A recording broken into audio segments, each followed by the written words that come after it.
Good afternoon everyone. आज की class में हम कूलम्ब्स लॉ पे बेस्ड कुछ न्यूमेरिकल प्रॉब्लम को सॉल्व करने वाले हैं। ठीक, क्वेश्चन नंबर 1 चार्ज आपका किन दिया हुआ है 5 × 10⁻⁷ कूलम माइनस 2.5 × 10⁻⁷ और 1 × 10⁻⁷ coulomb. They are fixed at 3 corner ABC of an equilateral triangle के। देखो 3 कॉर्नर आपने ऐसे बना लेना है इक्विलैटरल ट्रायंगल ABC, ठीक है। और इनके तीनों कॉर्नर के लिए कितना चार्ज है? समझने की कोशिश करो। 5 × 10⁻⁷ और B पे कितना है? -2.5 × 10⁻⁷ और C पे कितना है? 1 × 10⁻⁷। ये तीनों आपको दिया हुआ है क्वेश्चन में। अब आपको क्या करना है, जो कॉर्नर C पे आपको टोटल चार्ज निकालना है दोनों की वजह से, ठीक है। तो वही हम प्रिंसिपल ऑफ सुपरपोजिशन यहाँ निकालें, फॉलो करने वाले हैं। अभी हमने पढ़ा था कि फोर्स ऑन, मान लो चार्ज पे Q0 है, इसके हम क्या करेंगे, फर्स्ट की वजह से फोर्स प्लस सेकेंड की वजह से जो फोर्स लगेगा उसको क्या कर देंगे, वेक्टर से। यहाँ पे आपको स्केलर एडिशन नहीं करना है क्योंकि फोर्स हम कैलकुलेट कर रहे हैं। जब फोर्स कैलकुलेट करते हैं तो क्वांटिटी को जो एडिशन होगा कैसा होगा, वेक्टर एडिशन। तो वेक्टर एडिशन के लिए पहले आपको वेक्टर चाहिए। अब देखो, अब किस वाले, ये दोनों चार्ज कैसे हैं, पॉजिटिव। जो C पे है वो A की वजह से भी फोर्स लगेगा और B की वजह से भी लगेगा। ये दोनों अगर आपका पॉजिटिव चार्ज है तो इनके बीच में क्या होगा, रिपल्शन होगा। तो इसकी वजह से इस पे जो फोर्स लगने वाला है इसकी डायरेक्शन है। जैसे यहाँ पे मैं फिर से बना रहा हूँ, ये आपका है इक्विलैटरल ट्रायंगल ABC, ठीक है। ये A और C कैसे चार्ज है, पॉजिटिव चार्ज है। तो पॉजिटिव चार्ज में रिपल्शन होगा, मतलब कि A पॉइंट वाला चार्ज C को क्या करेगा, रिपेल करेगा, तो फोर्स की डायरेक्शन होगी, ठीक है, बाहर। और देखो C और B के बीच में फोर्स लगेगा, ये कैसे है, पॉजिटिव। तो इनके बीच में क्या होगा, अट्रैक्शन मतलब कि इसको अपनी तरफ लाएगा, तो ये इसकी डायरेक्शन ये होगी, ये फोर्स की, इस फोर्स की डायरेक्शन ये है। ये आपका मान लीजिए F1 किसकी वजह से, पॉइंट ए पे रखे चार्ज की वजह से। और ये आपका क्या है, F2 किसकी वजह से है, पॉइंट डी पे रखे चार्ज की वजह से, ठीक है। अब देखो इक्विलैटरल ट्रायंगल के लिए एंगल कितना हो गया, 60 डिग्री। तो ये कितना हो जाएगा, 120, क्योंकि पूरा आपका लीनियर पे है, ये हो गया आपका 120। अब आपको F1 और F2 का रिजल्टेंट चाहिए, F1 और F2 का रिजल्टेंट चाहिए।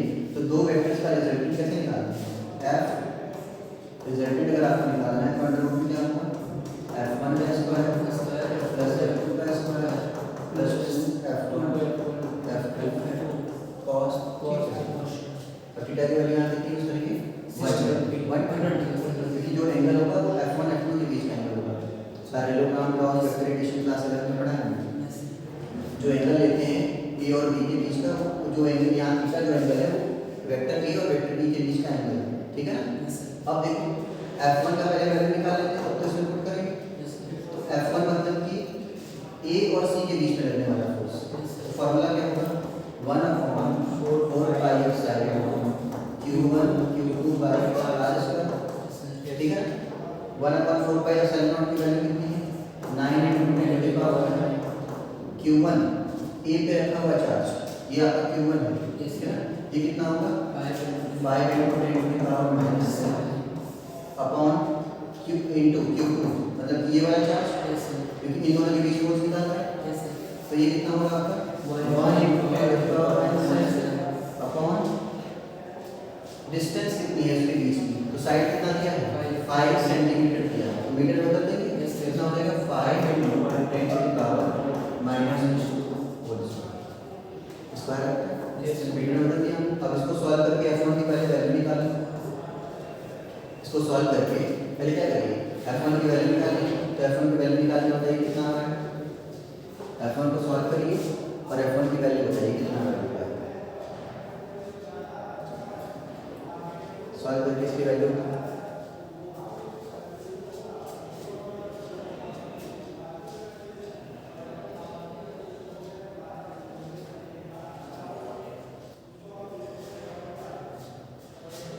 इसको आप सॉल्व करेंगे। सॉल्व करने के लिए आपको पावर्स का ध्यान देना है, नंबर का मल्टीप्लिकेशन का ध्यान देना है। 1.6 या 1.8 ये आपका आएगा 0.18। ठीक है, ये मिल गया आपको F1। अब करिए F2 के लिए। F2 के लिए क्या करिए बेटा, 1/4 पाई एप्सिलॉन नॉट, फिर वही Q1 Q2 by R square. 1/4 pi epsilon not मतलब कितना होता है 9 × 10⁹। अब किसके बीच की बात कर रहे हैं, B और C के बीच की बात कर रहे हैं। पहले कौन सा निकाल रहे हैं, A और C के बीच का फोर्स। अब कौन सा निकाल रहे हैं, B और C के बीच का फोर्स। B का वैल्यू कितना है, B का वैल्यू बताओ -2। तो यहाँ पे आपको माइनस नहीं होगा, सिर्फ मैग्नीट्यूड लेना है। तो कितना हो जाएगा 2.5 × 10⁻⁻⁻। और Q2 मतलब C पे निकाल रहे हैं, C का वैल्यू 1 × 10⁻⁻। अपॉन R की वैल्यू कितनी होगी 5A। इक्विलेटरल ट्रायंगल है, तीनों साइड आपका सेम बराबर है, तो ये हो जाएगा 5 × 10⁻⁻² होल स्क्वायर। अब इसको जरा सॉल्व कर दीजिए, इसकी भी वैल्यू बताइए, इसको भी सॉल्व करिए, कितना आता है आंसर बताइए।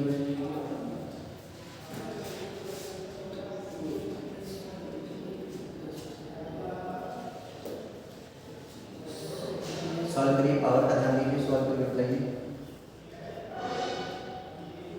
सर 0.9 0.9 नहीं 0.09 0.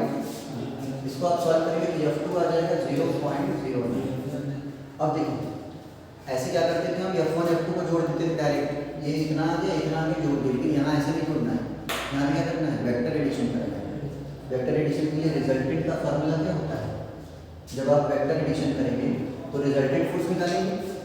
रिजल्टेंट फोर्स निकालने के लिए आपको क्या लिखना पड़ेगा, F resultant is equal to √3 F1 का स्क्वायर F2 का square plus 2F F1 F2 cos θ।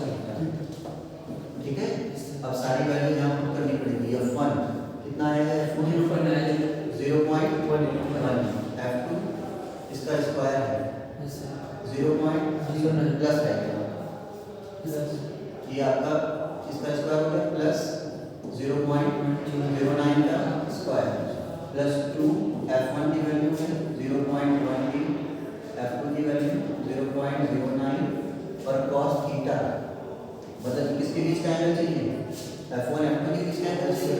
Angle कितना है 120, ये जाएगा cos 120। अब इसको आप सॉल्व करेंगे तब आपको आंसर नेट फोर्स जो आपको कैलकुलेट एग्जैक्टली करना है, F नेट है आपको यहाँ से मिलेगा। इसको स्क्वायर रूट निकाल सकते हैं, सॉल्व करने की कोशिश करिए।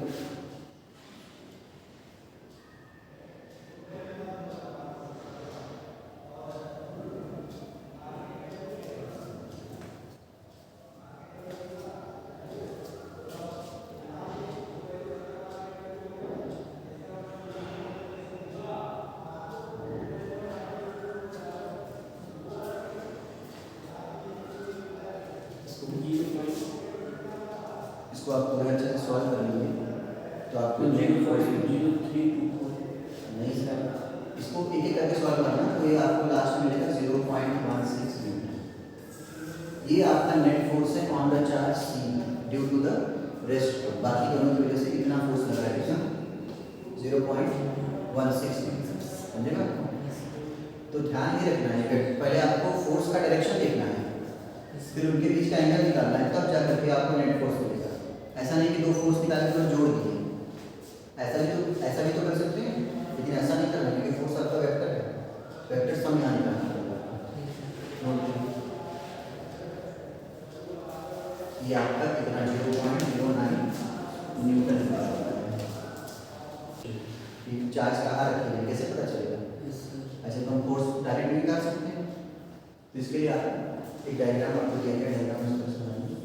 ये आपका पॉइंट ए बी यहाँ और ये पॉइंट आपका सी है। इस पॉइंट टी पे जो चार्ज है वो प्लेस है, ठीक है। जो 1 माइक्रोकूलम चार्ज है वो किस पॉइंट पे प्लेस है, पॉइंट टी, ठीक है। इसको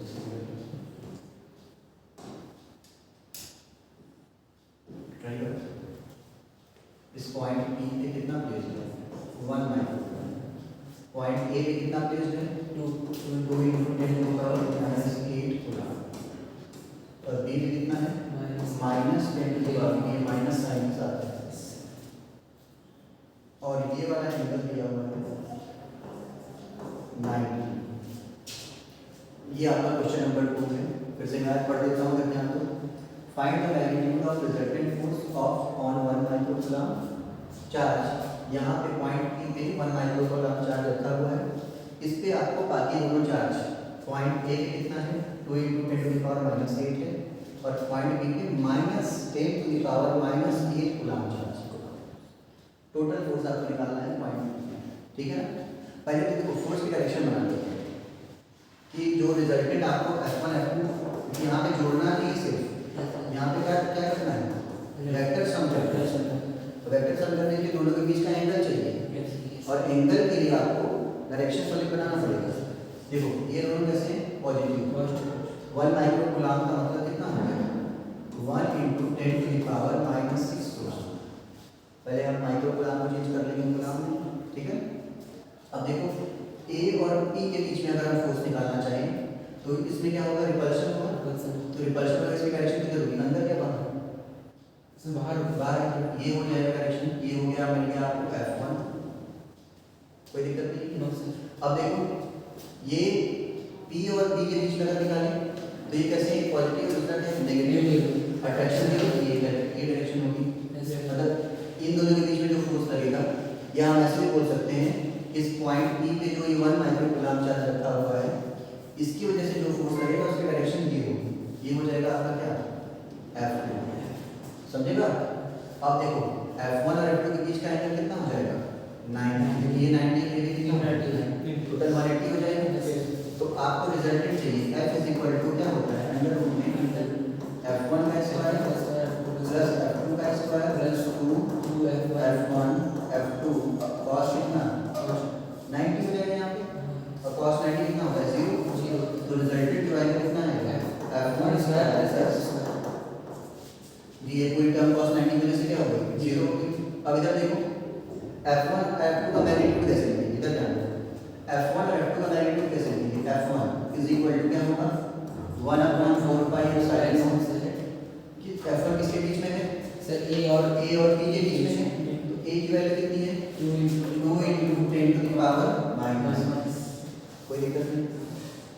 F2 की वैल्यू सॉरी इसकी वैल्यू कितनी 1 माइक्रोकूलम, तो कितना हो जाएगा 1 × 10⁻⁻, अपॉन इनके बीच का कोई डिस्टेंस दिया है, इनके बीच का कोई डिस्टेंस भी दिया होगा, बिना डिस्टेंस के तो होगा नहीं, ये दिया है 10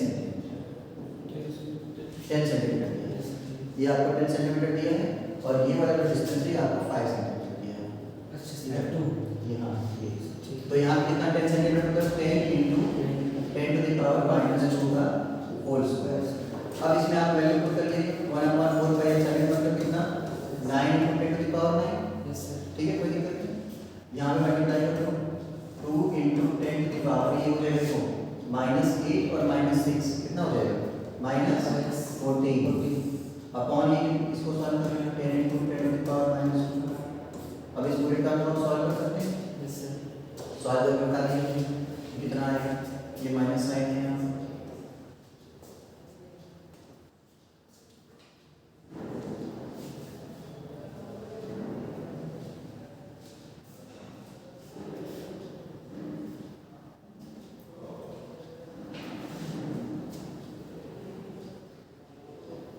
ये आप इसको सॉल्व करेंगे सर 1.8 तो हाँ 18 × 10⁻⁻,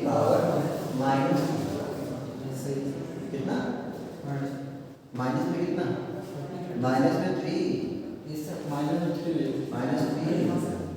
माइनस होगा ना, जोड़ना नहीं है। और F2 निकालो, F2 के लिए देखो इस तरह का क्वेश्चन कोई है तो आप कर ले जाएंगे ना, ठीक है। ये आपको क्या मिलेगा 1/4 sin, फिर क्या लिखेंगे Q1 Q2 R square 1/4 sin की वैल्यू कितनी है 10⁻⁹ है Q1 और Q2। अब किसके बीच में निकाल रहे हैं P और B के बीच में निकाल रहे हैं, तो P का कितना है 1 × 10⁻⁻6, डी का कितना हो जाएगा बताइए? बी का सर माइनस माइनस, तो माइनस नेगेटिव ले लेते हैं, 10 टू द पावर माइनस 8। सिर्फ डायरेक्शन बताने के लिए माइनस की जरूरत पड़ेगी, बाकी मैग्नीट्यूड हमारा कितना है 10 to the power minus. R की वैल्यू कितनी है 5 सेंटीमीटर, तो ये कितना हो जाएगा 5 into 10 to the power minus 2 का होल स्क्वायर। इसको सॉल्व कर दो, F2 आ जाएगा into 10 to the power minus 3 into 10 to the power minus 3 minus आ गया ये। अब आपको सिर्फ इतना नहीं करना है, अब क्या करना है रिजल्टेंट भी निकालना है। रिजल्टेंट निकालने के लिए F इज इक्वल टू क्या होता है अंडर रूट में F1 square plus F2 square, ठीक है। F1 स्क्वायर मतलब कि अंडर रूट में F1 कितना है, F1 सर F1 की वैल्यू कितनी है 118 into 10 to the power minus 3, इसका होल स्क्वायर हो जाएगा प्लस F2 कितना है, ये है आपका 36 into 10 to the power minus 3 का होल स्क्वायर। सॉल्व कर लो इसको, सॉल्व कर लो, सॉल्व करके बताना।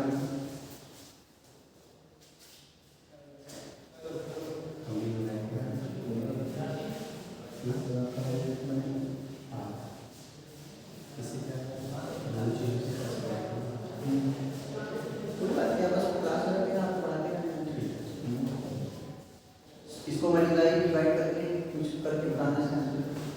मेन बात आंसर ध्यान से मेरी बात समझना, इन सब क्वेश्चंस में आंसर आना बहुत बड़ी बात नहीं है, ये कॉन्सेप्ट से वहाँ तक पहुँचाना पड़ेगा, ठीक है। यहाँ से वहाँ तक करोगे 5 नंबर वैसे मिल जाएगा तुमको, इतना बड़ा सॉल्व करने के लिए एग्जाम में नहीं है इतना स्क्वायर रूट सॉल्व करो, यहाँ तो प्रैक्टिस के लिए है, ठीक है।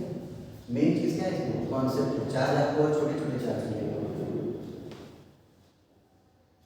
18 into 10 to the power minus 3 का whole square plus 36 into 10 to the power, इसका पूरा लास्ट आंसर आएगा 4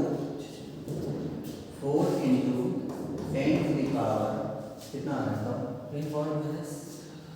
माइनस 2 आएगा प्लस 2 माइनस 2, इसका लास्ट आता है 4 into 10 to the power minus 2। ये आंसर निकालने के लिए हम लोग मैथमेटिक्स नहीं पढ़ रहे हैं, हम लोग पढ़ क्या है, हम लोग फिजिक्स पढ़ रहे हैं।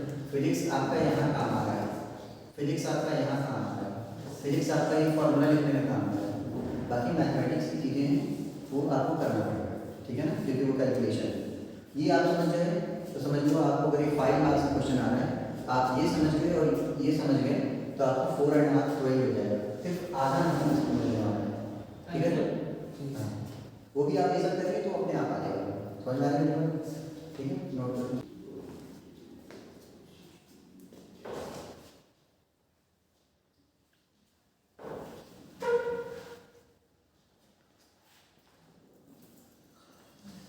ये आपका क्वेश्चन नंबर 3 है, एक बार इसको रीड कर देते हैं। 2 particle element having charge 8 into 10 to the power minus 6 coulomb and minus 2 into 10 to the power minus 6 coulomb respectively are held fixed with a separation of 20 centimeters। पहले इसको बना लेते हैं। ये मान लो आपके A और B दो चार्ज हैं, A का कितना है 8 into 10 to the power minus 6 coulomb और B का कितना है minus 2 into 10 to the power minus 6 coulomb। कितना सेपरेशन है 20 से, ठीक है। Where should a non-charged particle be placed so that it does not experience a net electric force? मतलब इस पे तीसरे चार्ज को कहाँ प्लेस करें कि कोई नेट इलेक्ट्रिक फील्ड को एक्सपीरियंस ना करे। तो हम लोग सपोज कर लेते हैं कि ये देखो नेगेटिव चार्ज है, तो इस नेगेटिव चार्ज से सपोज कर लो कि x डिस्टेंस पे आपने C पॉइंट मान लिया और वहाँ पे चार्ज प्लेस कर दिया, ठीक है। अब क्या क्या करना है कि इस x की वैल्यू लगा ली है, पूछ रहा है कि कहाँ प्लेस किया जाए, वेयर शुड बी प्लेस, कितने डिस्टेंस पे प्लेस करें। तो आपने डिस्टेंस क्या मान लिया कि x डिस्टेंस पे रखने से वो कोई भी नेट इलेक्ट्रिक फोर्स एक्सपीरियंस नहीं कर रहा है, ठीक है। इसका मतलब क्या हुआ कि इस यहाँ पे जो चार्ज है, मान लो आपने चार्ज Q रख दिया है, ठीक है, तो इसके बीच में लगने वाला फोर्स और इसके बीच में लगने वाला फोर्स, क्योंकि दोनों से फोर्स लगेगा, इनके बीच में लगने वाला फोर्स प्लस इनके बीच में लगने वाला फोर्स, दोनों की वैल्यू कितनी होगी 0।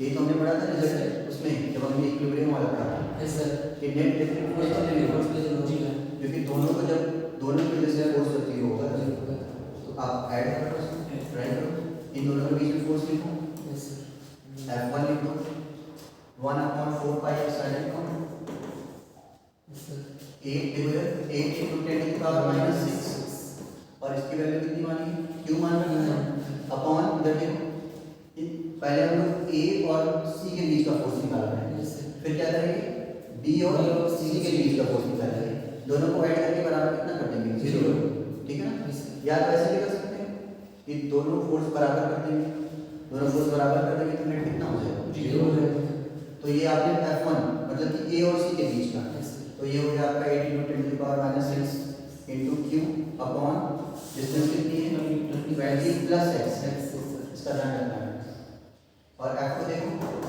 ये आपका हो जाएगा 1/4 पाई एप्सिलॉन ठीक है ये हो जाएगा आपका -2 into 10 to the power -6 और C कितना है Q है अपॉन इसके बीच की डिस्टेंस कितनी है x अब देखो according to question net electric force कोई एक्सपीरियंस नहीं करना चाहिए कब एक्सपीरियंस नहीं करेगा जब F1 और F2 दोनों आपस में क्या होंगे इक्वल तो ये हम कंडीशन फॉलो कर लेंगे तो देखो इधर हम रखेंगे 1/4 पाई एप्सिलॉन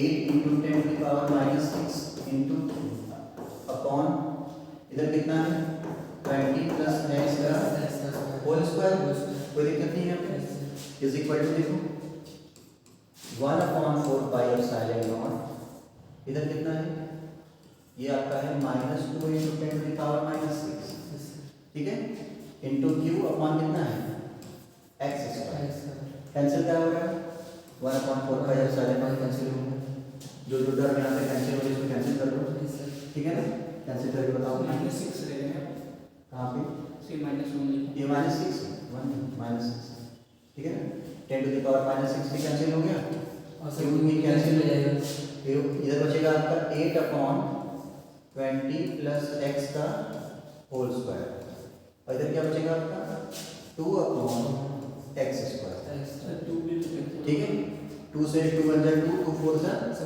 8 ये प्लस माइनस मैग्नीट्यूड सिर्फ हम ले रहे हैं ठीक है ये आपका देखो 4/20 प्लस x का होल स्क्वायर हो गया is equal to 1/x square ठीक है ना दोनों साइड स्क्वायर रूट ले लेंगे यहाँ पे आपको स्क्वायर ओपन नहीं करना है ये बात आपको ध्यान देनी है स्क्वायर आपको ओपन नहीं करना है स्क्वायर ओपन तो बहुत लंबा चला स्क्वायर रूट ले लो स्क्वायर रूट लोगे तो ये हो जाएगा 2/4 का 2 रहता है और इसका स्क्वायर हो जाएगा इसका क्या बनेगा आपका 1/x यहाँ मल्टीप्लाई करोगे तो कितना हो जाएगा 2x is equal to 20 plus x को जब लाओगे तो 2x minus x equal to कितना 20 x इक्वल टू कितना 20 क्या आएगा सेंटीमीटर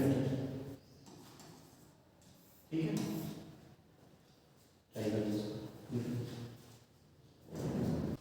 देखो ये आपका एक क्वेश्चन मैं फिर से रीड कर दे रहा हूँ क्वेश्चन नंबर 4 है ये 40 है ना 3 equal charge each having magnitude 2 into 10 to the power -6 तीनों चार्ज का मैग्नीट्यूड सेम दिया है यहाँ पे are placed at 3 corner of a right angle triangle एक राइट एंगल ट्रायंगल हम लोग बना लेते हैं ये आपका ये एक राइट एंगल ट्रायंगल बना लेते हैं सर बात है ये राइट एंगल ट्रायंगल बन गया ठीक है अब आपको क्या दिया है कि 2 into 10 to the power -6 यहाँ पे भी कितना है 2 into 10 to the power -6 है यहाँ पे भी कितना है 2 into 10 to the power -6 are placed at 3 corner of right angle triangle यहाँ पे भी कितना है 2 into 10 to the power -6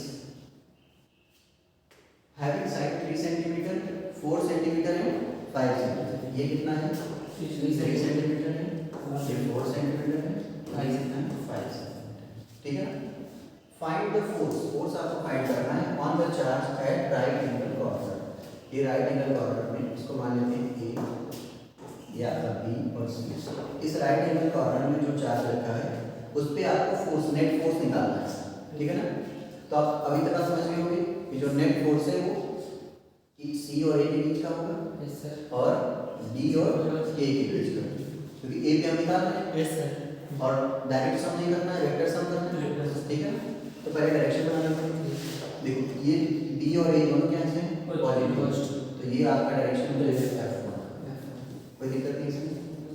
सी और ए ये भी क्या है पॉजिटिव, तो F2 का डायरेक्शन ये हो गया। Yes, sir. अब F1 F2 के बीच का एंगल कितना मिल गया 90. 90, समझ गए। Yes, sir. अब F रिजल्टेंट का फॉर्मूला आप जानते हैं कितना होता है under root F1 square F1 का स्क्वायर प्लस F2 का square plus 2 root F1 F1 cos theta कितना आ गया cos 0 सर 90 90 आ गया, cos 90 0 हो जाएगा, Yes. तो रिजल्टेंट कितना होगा अंडर रूट में F1 का स्क्वायर प्लस, ठीक है। Yes. अब देखो इधर ध्यान दो, लिखो नहीं पहले हम लोग F1 की वैल्यू निकाल लेते हैं। F1 किसके बीच में लग रहा है B और A के बीच में लग रहा है, क्या हो जाएगा डायरेक्ट में लिख रहा हूँ 9 × 10 to the power 9 2 × 10 to the power -6 और 2 × 10 to the power -6 से भी Yes. कितना हो जाएगा 2 × 10 to the power -6 का होल समझिए बात Yes. अपॉन कितना डिस्टेंस है 4 सेंटीमीटर, मतलब 4 × 10 to the power -2 का होल। यहाँ से इसको सॉल्व करना है F1 को सॉल्व कर लेना है, F1 को सॉल्व करके बताइए कितना आ रहा है, F1 को सॉल्व करके बताइए ये आएगा आपका 22.5 मीटर, Yes, sir. 22.5, ठीक है। अब देखो 22.5 न्यूटन आ जाएगा। Yes, sir. आगे sir. अब F2 निकालो, F2 निकालो, F2 भी कितना होगा 9 × 10 to the power 9, ठीक है। F2 किसके बीच में लग रहा है C और A के बीच में, ये भी हो जाएगा आपका 2 × 10 to the power -6 का होल स्क्वायर और डिवाइडेड बाय कितना डिस्टेंस है 3 सेंटीमीटर, 3 है, Yes, sir. ये हो जाएगा 3 × 10 to the power -2 का होल स्क्वायर, समझ गए बात। Yes, sir. इसको सॉल्व करिए, So 4 into 10 power 24 into आ रहा है 40 न्यूटन आ रहा है। Yes, sir. F2 की वैल्यू सॉल्व करने में कितनी आ रही है No, sir. 40 न्यूटन आ रहा है। F2 का आप सॉल्व करेंगे तो आएगा आपके लिए 40 न्यूटन, समझ गए 14 yes, sir. 40, 40 मीटर ठीक है। 10 का पावर वैल्यू दिया हुआ Yes, sir. ये आ गया आपका 40 न्यूटन। अब क्या करेंगे यहाँ पे रख देंगे नेट फोर्स, जो F नेट है वो कितना है अंडर रूट में F1 का स्क्वायर प्लस कितना है F2 का स्क्वायर, क्योंकि बाकी दोनों cos थीटा 90 हो गया है Yes, sir. तो पूरी वैल्यू क्या हो गई 0 हो गई, 0. तो अंडर रूट क्या करेंगे 22.5 का होल स्क्वायर प्लस 40 का होल स्क्वायर, इसको सॉल्व कर दो, इसको सॉल्व करोगे तो तुम्हारा F नेट आ जाएगा यहाँ से, समझ में आ रही बात।